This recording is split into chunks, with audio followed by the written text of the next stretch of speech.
was proving reports that there was no interference. Mike Pence, the response.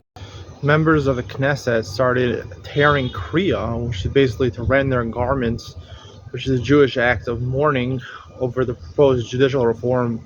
I'm pretty much aware that it's being diluted, whatever judicial reform they wanted to do. The people on the left are claiming that this is comparable to the destruction of the Second Temple, which happened around this time period in Jewish history.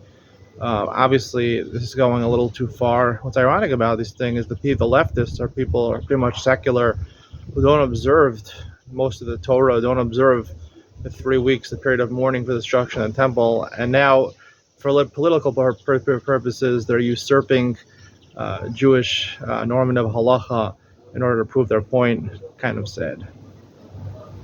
There was a poll conducted in Florida which showed that Donald Trump holds a 20-point advantage over Ron DeSantis.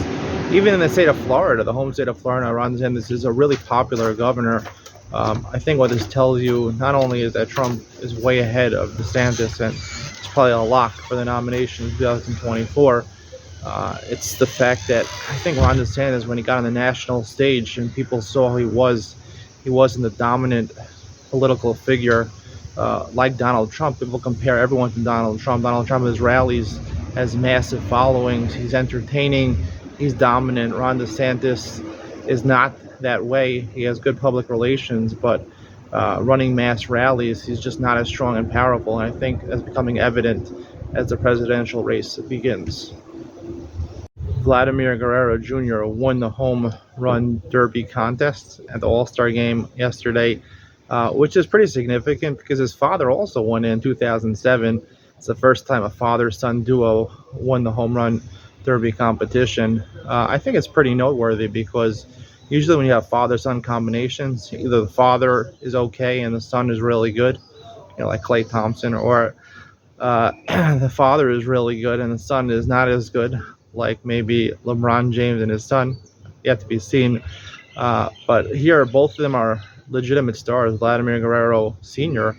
was a legitimate star, and Vladimir Guerrero Jr. is even a bigger star. So it's interesting to see that both the father and son are very successful. Threads reached 100 million users faster than ChatGPT, which is kind of amazing how quickly it's grown. But as I said, when it came out, it's kind of to be expected. I mean, basically Meta owns Instagram, Facebook, WhatsApp, and now they add Threads. A lot of the users are going to change over from Twitter, or if they haven't signed up for Twitter, to lock into Threads.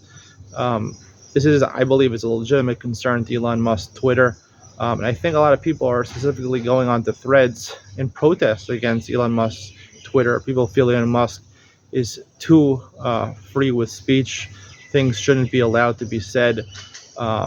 More, I guess, toward leaning left people feel this way. So I think Threads is a legitimate competition, and it really could divide the nation. The conservatives going with Twitter and the liberals going with Threads.